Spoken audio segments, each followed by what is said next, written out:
Hello, I'm Nikolai Wenzel. I'm a contributor to IREF, and I'm here in Paris. It's a great pleasure to be here with Fengsuo Zhou, who is the Executive Director of Human Rights in China. Thank you for taking the time to speak with us in what I understand is a multi-European capital tour. We'll jump right in. Welcome. And can you tell us, please, about your story, your experience with Tian'anmen Square, and what you do, please? Thank you for having me. I appreciate this opportunity to speak to your readers about my experience. It's my personal journey. I have told this many times, but because for decades the Chinese government has been meticulously erasing this memory, and even my name has been censored in China and sometimes in the United States as well. So that's why I feel like it's my duty to tell my personal stories as well as my observations, experience, especially related to Tian'anmen protests and the massacre and the human rights situations from 35 years ago. So I was a physics student in 1989, but I was also very active on social issues. I organized, I believe this is the first and only free election in university campus under communism in that time. That was, to me, a life-changing experience because I realized people like democracy, like election. It's so much natural than the way that they used to control like everything. They just appointed someone, Yes. sometimes through political, loyalty test, sometimes by corruption or whatever. But whereas election, most important is that people feel like they own it, like they are part of it. Very excited. I was really kind of positively surprised by how people participate in this, even though it was just for the university and department level. But I believe people feel like for the first time they can elect someone based on their own decision. They feel like they are respected, feel their dignity associated with it. And the same experience repeated in a much larger scale later in April of 1989, when millions of people gathered on Tian'anmen Square. And for me, the short story is that I was the first one to protest on Tian'anmen Square after Hu Yaobang died. Hu Yaobang was the leader of Communist Party until 1986, and he was removed for being too sympathetic to the students in a previous protest. So his death, in many people, was seen as the death of the possibility of political reform in China. That's why we went there to mourn him and use that opportunity to talk about the political future of China. And soon thousands of people came after our protest. First it was reported by the national newspaper. That was also something very different from years earlier and later, because this was the only time that journalists in China, even though they were government employees, they tried very hard to try to bring news, facts to the public. And that helped a lot in 1989 because of their reports.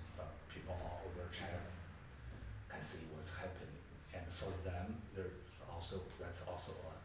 a sign of some people see it as approval of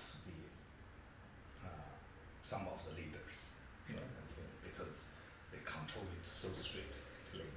So for a while, I think there were thousands of journalists protesting for freedom of press. That's actually one of the top demands of the students. So it appealed to the vast majority of the population. That's why millions of people joined us on Tian'anmen Square, and then all over China in over 400 cities. Basically, most of the. And this is before the internet and social media. Exactly. That's impressive, yes. Internationally, this was for a while like the center stage in the process of the collapsing of communism in Eastern Europe bloc, and the whole world was watching because this was the golden days of TV, and this was probably most watched for 2 months till the massacre. So it became a global event. That's why I'm here this time, because at the celebration of the fall of Berlin Wall, people are paying tribute to the Tian'anmen protests, because that was a major reason for Eastern German protesters to go on to street to protest after Tian'anmen massacre, before the fall of Berlin Wall. That's a few months before, sure. Yeah, and they were actually carrying on the flags that says democracy in Chinese. So the Eastern European protesters were carrying the Chinese flags. Yes. Yeah, that was a sign of solidarity. It shows that how deep the impact of Tian'anmen protest was globally, not only in China. Of course, on global stage, that set the trajectory of China today, where they actually answered the call for economic reform, but they pushed all the way back on the political front. The human rights situations since then has gone down consistently, even though the world was focusing more on the prosperity that comes with it. And also the United States, by embracing such a regime, it creates today's world. Basically, you allow a totalitarian regime to prosper within this free market economy. So, to an extent, sure. Yeah. So, and then, for example, Europe, today's Europe is very much a product of this as well. This policy, I think, by United States to embrace such a regime, and that was also followed, of course, by other countries, democratic countries. That was definitely, looking back, I believe, a fatal mistake in many ways. What do you think could have been done differently by the international community in 1989 or even today? Right. I think the United States was ambiguous to the best after the massacre. For example, you see the difference between the Soviet Union and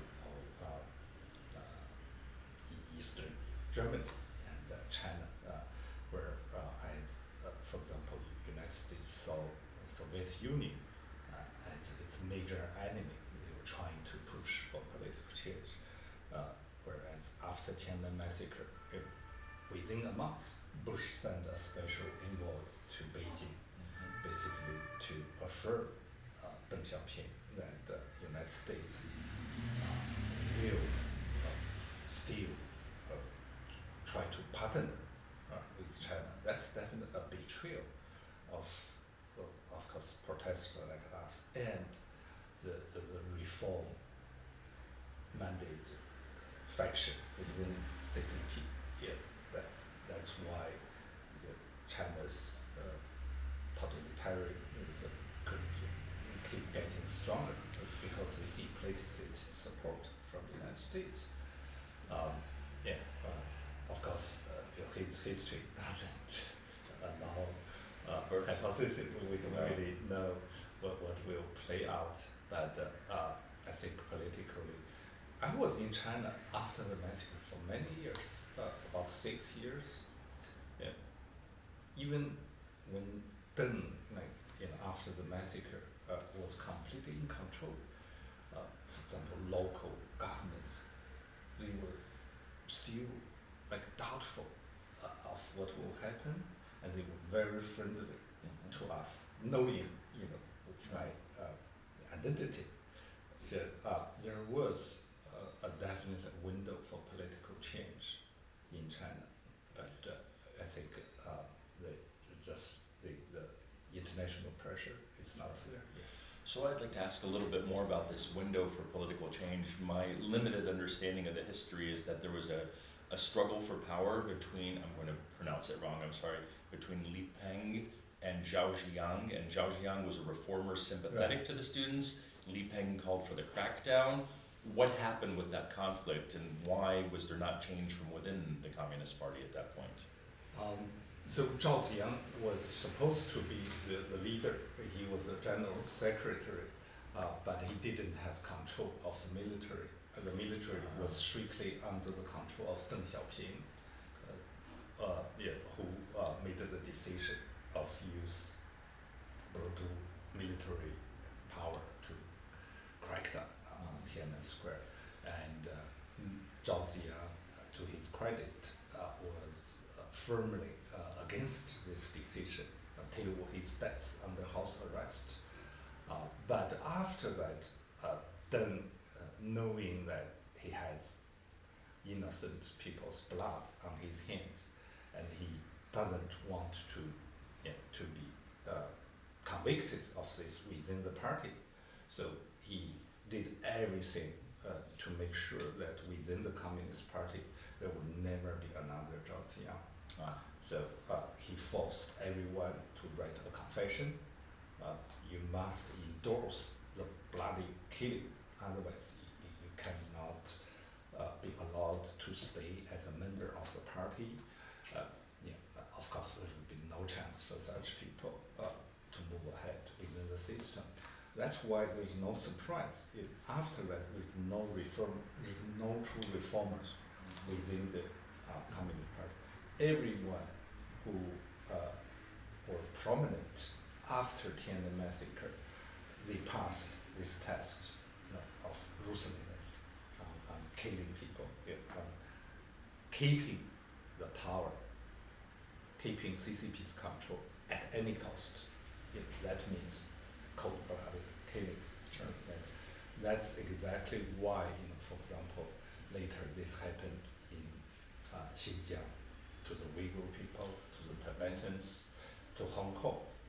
You can see it's just similar pattern that keeps repeating what happened on Tian'anmen Square. There's no room for political change because of this fear, because they just completely lost their moral and political legitimacy in 1989. That's why they cannot allow any chance of open debate on this. So I'd like to ask you about the future of China, but I want to jump back to history a little bit, if I may.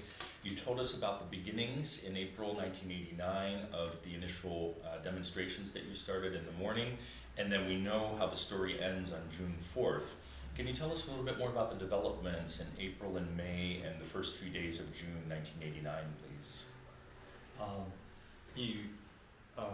Initially, I think, because there wasn't that many established organizations in China, so it was a very quick,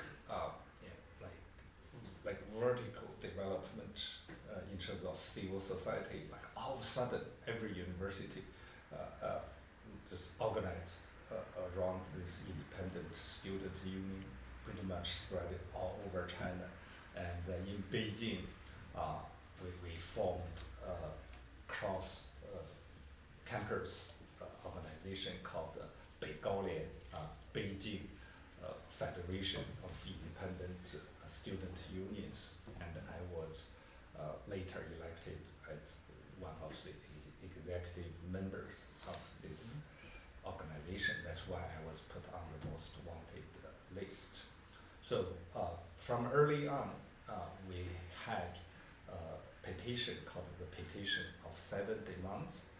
Among these 70 months, the most important ones, two basically. One, that's freedom of speech and freedom of press.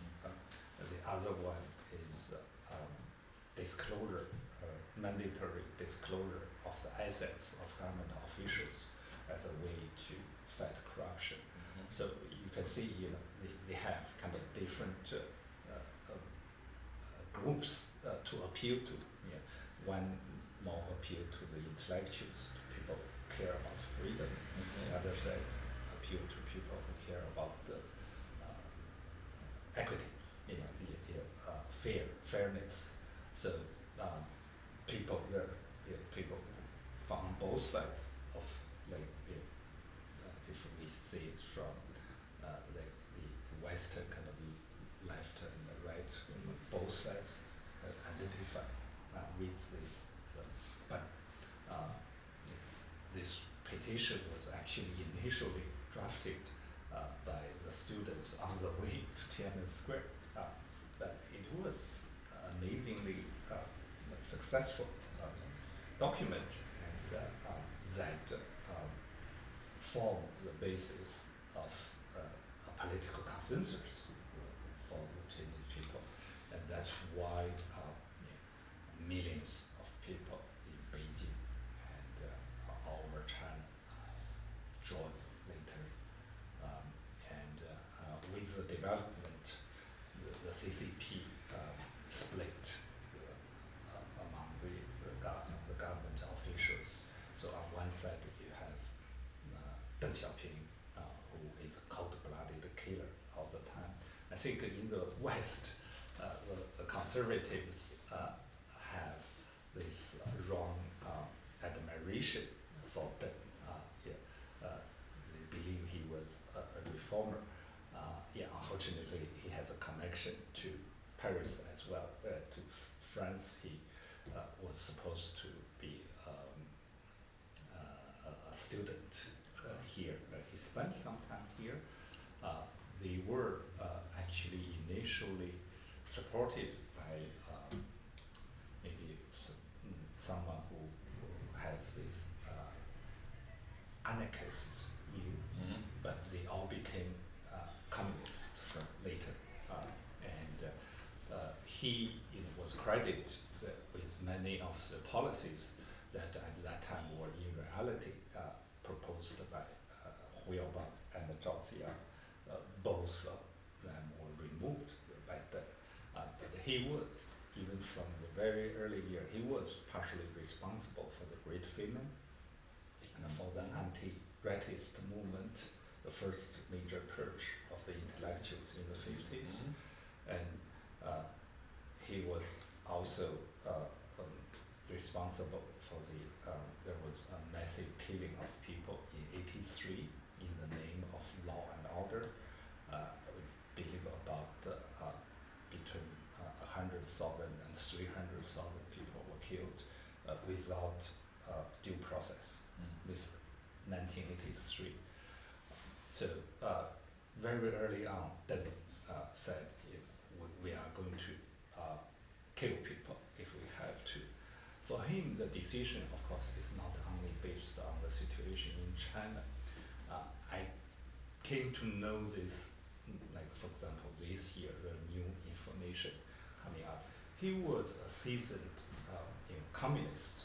For him, for example, he was there deeply involved even in the Hungarian protest years, like 1956. Far back, yes. Yeah, and that's when the first time, like they sent tanks, a communist country sent tanks, and then in Prague, 1968, and later in Georgia, 1989. These are happening. So, for example, he used tanks to kill people in the streets of Beijing. People shocked, like even I couldn't believe it, like as I was going through all this. But now look back, that's how communism works. They use tanks to kill people, to show their brutal power. And that's repeated many times. So that's why Deng was so adamant, like in very early on, he wanted to use this brutal force to stop, because he was also, like us, looking at what's happening outside of China. Of course. Yeah, the And pending seeing the collapse fall of of the communism. communists. Yes, so that's his decision. So there's this infight within the but for us, this was the first time that this party has a real power struggle that provides opening for the civil society, for the protesters, because the local governments were confused at that time, so they didn't know what to do for a long time, and that's why there was this opportunity. All of a sudden, people jumped at this opportunity to express their ideal for freedom and democracy in China. Now, as part of this split within the Communist Party, in May of 1989 and early June, were there any negotiations by the reformist factions with the students? What happened between the rise of the protest and the army coming in June 4th? Yeah, that was where I think we failed collectively. For Zhao Ziyang, his major weakness that he never really have this belief of the power of people. He was still a loyal communist party member, and for him that actually meant the personal loyalty to Deng. Yeah, even though he had the impulse to do the right thing, he rejected Deng's proposal of the martial law. He was very reluctant to challenge them. Right. And before that, he was also carefully avoiding talking to the military, just because the way the Communist Party works, you are never so sure of like the succession plan, because his predecessor was removed. He was really fearful of anything that would raise Deng's suspect in power. So he stayed away from military. In reality, the military, they obeyed the command of killing people in the end, but there were strong opposition within the military. We didn't really know. I knew this much later, after talking to many of the people. We realized there was this opportunity. There was actually this most elite troop called the 38 Armed Troop, and its leader, General Xu Qinxian, refused. He was the commander. Think about it, just near Beijing, and he was leading this most powerful, well-equipped troops. He said, "I'm not going to carry out this," and he was court-martialed before the killing. There was a group of 7 generals, very reputed, respected generals, who wrote an open letter objecting the martial law. But at that time, we were not connected. They were trying to publicize this, but there wasn't a media to report on it, because Deng controlled it strictly later. So we just heard this rumor, and had this letter been published, had the general's refusal been known, I think things would be very different. Sure. But we were kind of isolated, even though I think we were the majority. Deng was actually the small minority, but he had a real control of the power, and he decided to use it. Whereas the opposition just didn't ally with each other because within the military, the opposition was not talking to Zhao Ziyang. Zhao Ziyang was not really talking to the students. We didn't really identify with each other. The politicians and the military and the students not communicating. Not communicative, but within, I think each group, things could be different. Sure. If we can form alliance. I think that's the major failure looking back. But of course, a lot could change. Zhao Ziyang was probably the deciding factor. He was painfully sad when he showed in public for last time. This was like within 24 hours of the declaration of martial law. But he was basically in tears. He said, you should leave, go back. But he could have done differently by just saying that, Deng Xiaoping wants to implement martial law. I'm against it. That would change and he everything. Was being removed anyway. Yes, so. that would change everything. But he didn't. He didn't have the courage to do it because of his personal loyalty to Deng Xiaoping. I think this is probably one reason why Deng is still kind of admired in the West as well. Most people just don't realize Deng pretty much made the decision all by himself without consulting anyone. I think later Li Peng, who was supposed to be the second to Deng on this, he wrote his diary and he wants it to be published before his death.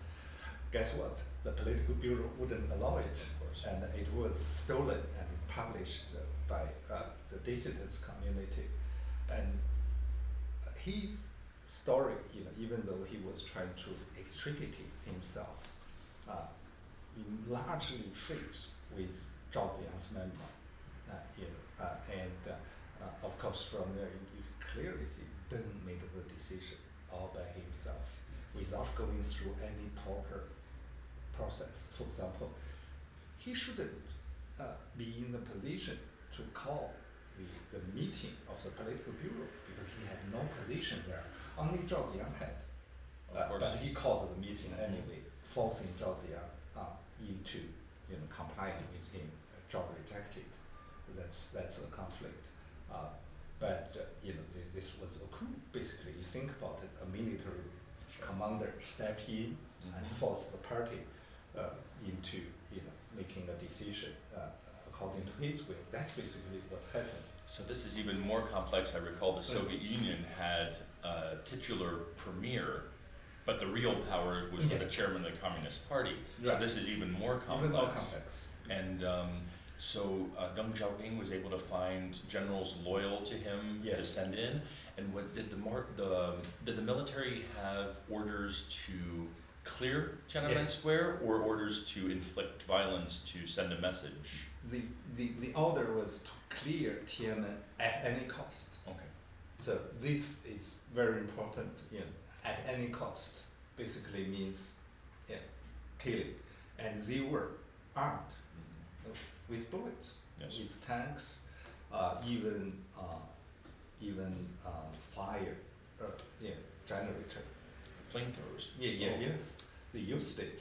This is in official document as the excuse that they have to use it to clear the bushes if there's someone there. But it's just really beyond the imagination, the brutality the cold-bloodedness of it. That's why I think the world remembers today. Over 3,000 people killed in the capital of this country, and there were journalists there. Fortunately, this was the time where there were still many journalists because they were there for Gorbachev's visit, and they stayed because of protest. So it's so well documented. It's impossible to erase this now today. But unless, of course, eventually CCP controls the internet. For example, they are buying up some picture sets. Sure. You can just systematically delete it. That's why I'm collecting antiques to build museums. We have a museum in New York City, the Tian'anmen Museum now, and we just had the exhibition that would be in Germany for probably a year with some Tian'anmen antiques displayed in container. Good. Yeah. So we want people just to see the real. That's certainly important. Yeah. I taught in Hong Kong for 6 years until 2019, and I was in one of the protests. I wasn't very actively involved as I was leaving against the national security law and then COVID, and I wasn't able to return. But the Chinese mainland students would get very touchy when we talked about Tian'anmen Square, and they would always say, there's still a lot of facts that are emerging.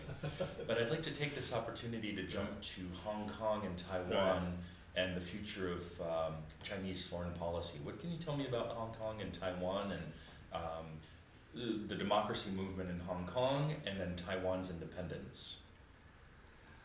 Yeah, just to follow up one quick question. When you talk to mainland Chinese students who are touchy when you mention Tian'anmen, just ask them to read any Chinese newspaper on May 18, May 19 of 1989. Okay. That's where they can find some new facts Okay. they never realized, because this was the time that every newspaper in China was, except the PLA Daily, was reporting the protests truthfully. It was peaceful. It was overwhelmingly supported by Chinese people over all walks of society. Now let's go back to Hong Kong. Yeah, what happened to Hong Kong? It's very sad, especially for us, because since 1989, Hong Kong was the only place where this Tian'anmen massacre protest was commemorated massively, and we were hoping that the rest of China could change more like Hong Kong, but the exactly opposite happens. Hong Kong, in many ways, are changing into Xinjiang, with the way that's pushed. It definitely showed, unambiguously, that what this regime is trying to do, they want control, and that's the way they want to apply control. This is their model. They will definitely do it to Taiwan and even to other countries if they can. So it's definitely very very sad for us. Of course, similarly to mainland Taiwan, after the crackdown, most of our friends in prison now. They are fighting honorable fight, like Zhou Xingtong, Jimmy Lai, and Martin Lee.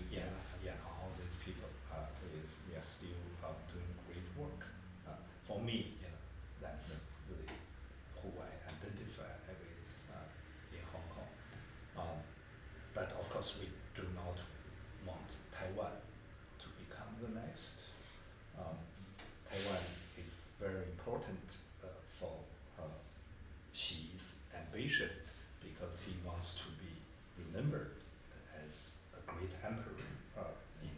history, and that's always associated with territory expansion. Of course. So that's why Taiwan is so important. And also, strategically, Taiwan will be like the first battleground for their ultimate goal of overthrowing the current international order that's led by the United States. Because if they are able to invade Taiwan, even with great loss, it will be a failure for the United States. Sure. Yeah. That's why I think international community must be very strong and clear on defending Taiwan against aggression. This is the only way we can keep peace there.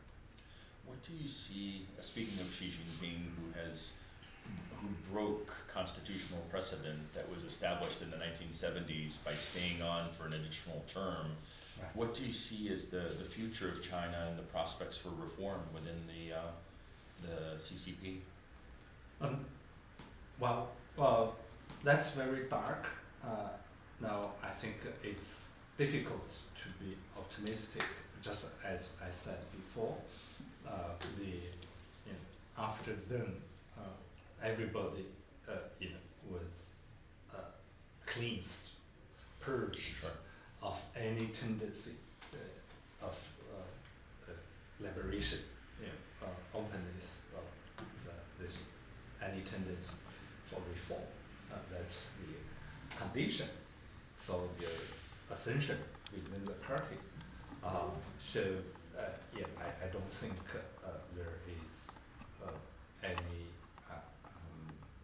palpable possibility now, especially now Xi is controlling everything. But in a way, many of the people in the opposition actually somehow welcome this, believing that Xi is accelerating this process of the demise of CCP because it's showing its true color. I think even for the United States, probably many of the so-called China hands who made the fatal mistakes of trying to appease China realized they were wrong because she removed the term limit. Yes. Actually, this is definitely a touching point for Xi. Just very recently, a professor was banned from, I think his name is Liang Xingguo, he's a professor in Shanghai.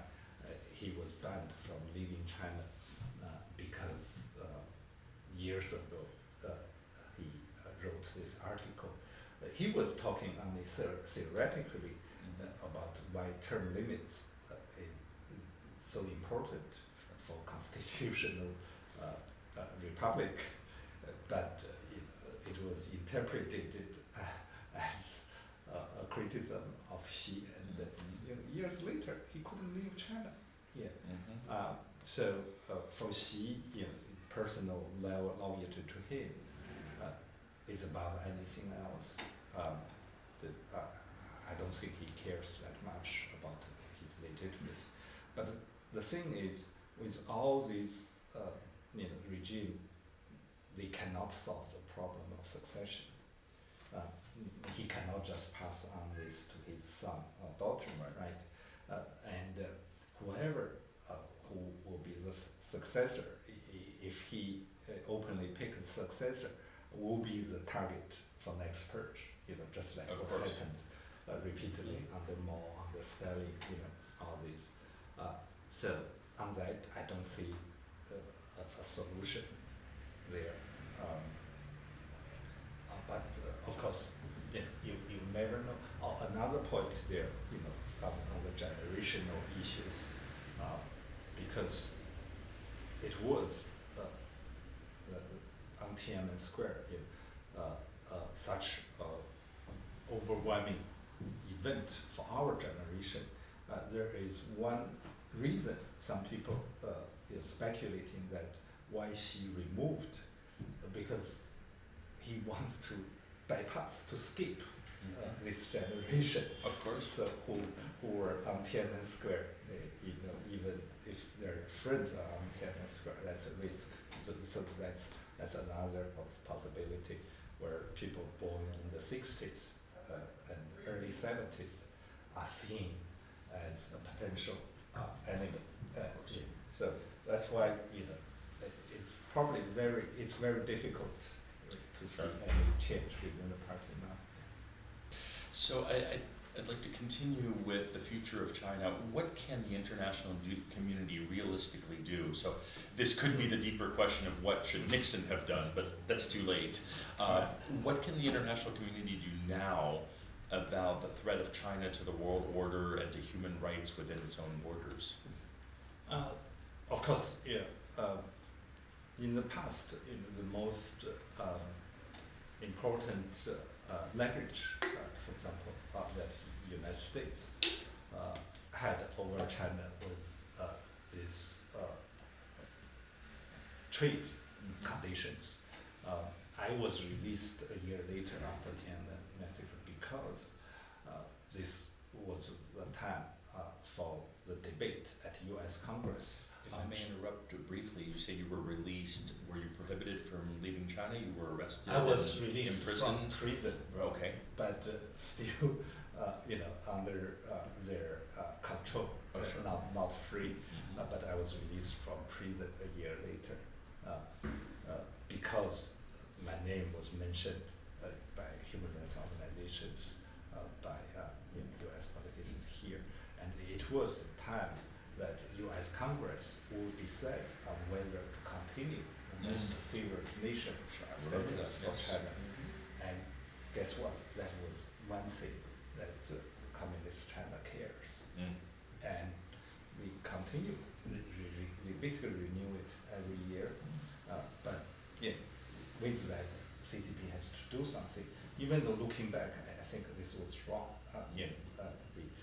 It was because United States, the administrations on both sides, both parties, we were trying to help China pass this. Sure. So it was more like a lip service, and later Clinton removed it, and later when China joins WTO, this is gone. This leverage is gone. So now I think there's a real possibility that the United States, the new Congress, may completely remove this from China. I think that's just natural the way it is now. And it's also possible that there will be tariff now that, but having this trade condition contingent on human rights, that was one way that at least some people benefited from it. But for now, I think the real challenge is that CCP is not constrained logically now, because its reach is far more pervasive, comprehensive than Nazi Germany, which was strong but more contained. Sure. China now, they probably have trading relationship better than United States to many underdeveloped countries, and they have this global reach also through technology. They have been developing this surveillance technology. They spend so much time, energy, resource on this. It's I think just beyond the calculation. For example, facial recognition and all that. Social credit. Social credit. They're really good at this in China, and of course, it's just like any technology. They are way ahead because of their resource use in China, and they are that's easily applicable to any part of the world. So this, I think, is what we are facing. Another reason I think is very important. This country there's no private company really. So there are two dimensions of this question. One is that even just purely on property rights, you don't really have control. Nobody has, even if it's a completely private company, and she can declare any policy that confiscates your assets at any time. The other thing is politically, every private company has to follow this by law and by censorship and everything. So meaning they can leverage every company, every product, every relationship as a tool for global expansion of their control. That's the problem. Most people in the West probably don't realize this. You are not dealing in the traditional sense like with free market enterprise. Every Chinese company is, by definition, an extension of the state. Right. Yeah, that's, I think we must be clear on. That means, for example, surveillance, control, everything will come with this if you have any attachment with that. I think most people just don't realize this huge cost of trading with China. I think United States now probably is more aware of it than European countries now. So that's a very interesting distinction because I find a lot of my students think, and they're confused, they think China is a capitalist country with property rights and free markets under a communist party. And I explain, well, it's not a communist party anymore, it's a digital dictatorship. Exactly. And it's not a free market, it's state-controlled capitalism, maybe we could call it. But I have a question about tariffs, please. On the one hand, China is still very much an export-driven economy, and the U.S. is a huge trading partner, possibly the first, so tariffs would damage the Chinese economy. On the other hand, China in the last 50 years has gotten more and more powerful and richer with more trading partners. Is it strong enough at this point that if there's not a united front between, say, the U.S. and the European Union, China can simply ignore U.S. markets and find markets somewhere else, or will it be hurt by tariffs? That's a very important question. I think that's crucial now for this policy to work. For now, I mean, United States is probably shouldering most of the cost because China can, they can just package their thing, in other countries, for example, India, Vietnam, Mexico, just to pass through this, and also, whereas United States, for example, can ban certain technology transfer, Europe may not follow. That make it effective. So it definitely needs a global alliance, especially Europe on this. But unfortunately, in the new administration, this is not their strength.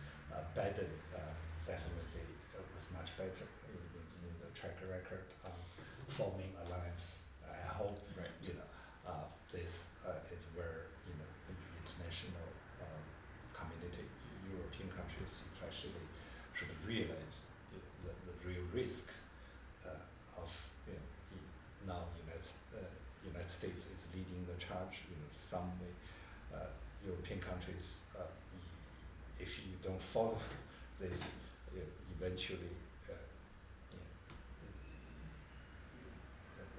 you will still be holding the damage. You will not be spared in this conflict. You just cannot be in the middle. Definitely it depends a lot on international cooperation. That's really difficult now. But you have to do it certainly. I think you just have to try. For example, the technology transfer. some of it actually work. And I think there's another dimension that European countries can learn is this, for example, the forced labor legislations, where if you want to trade with Chinese company, you must make sure it's your responsibility to make sure that you are not aiding in slavery kind of situation. I think this kind of legislation is really effective if it can be implemented dutifully. But where do you see Europe now with regards to China? It seems Europe's in a difficult position. Germany's declared a recession and the coalition is falling, or if it hasn't fallen already. France has a hung parliament with a technocrat who's struggling to get a budget passed. Britain is fighting budget difficulties. There's a rise of extremism of both the left and the right in Europe. Is Europe strong enough now to stand up to China, or is it simply going to be a bunch of bilateral relations and trade relations? How do you see that evolving? Yeah, unfortunately, the second seems to be the more realistic now. Looking back, since 1989, where I think the policy of embracing China with all the brutality, the ruthlessness of a dictatorship as a trading partner has basically created the world today.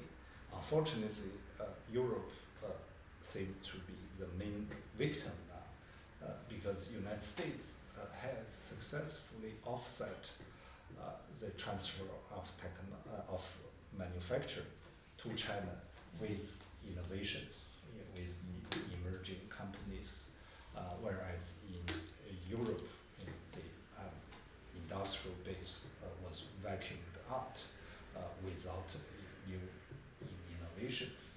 I think that's, for Europe, this is definitely a mortal challenge, whether you can basically have a revived energy for development, innovation, that's supposed to be the key engine of the creative destruction process. Sure.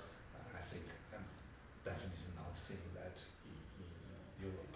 That will make European countries more dependent on China, unfortunately, and that's a dead loop there. We have to get out of it. We're certainly big fans here of Joseph Schumpeter and creative destruction and William Baumol's theory of entrepreneurship. Right. The European countries seem to be very good at producing regulation rather than innovation. Exactly, yeah. I'd like to give you an opportunity. Thank you for your comments. Is there anything else you'd like to add for the listeners? Final few words that you'd like to share? Yeah. Well, thank you. It's great to have this opportunity. What happened in 1989 was tragic. Of course, today's China took a wrong path of becoming a digital fascist state. That's what it is now, and the world has to be alerted on that, safeguarding themselves against it. But what's also important that in 1989 it showed the prospect of a free democratic China, and it showed that the Chinese people, away from fear, they love freedom and democracy, and that's very important to remember today. We have to bring democracy to China. If China is democracy, it can be a partner in prosperity and peace for the world. Good. Well, there's certainly hope as long as you keep telling the story. Fengsuo, thank you very much. It's been a pleasure having you, and thank you to IREF also for making this interview possible.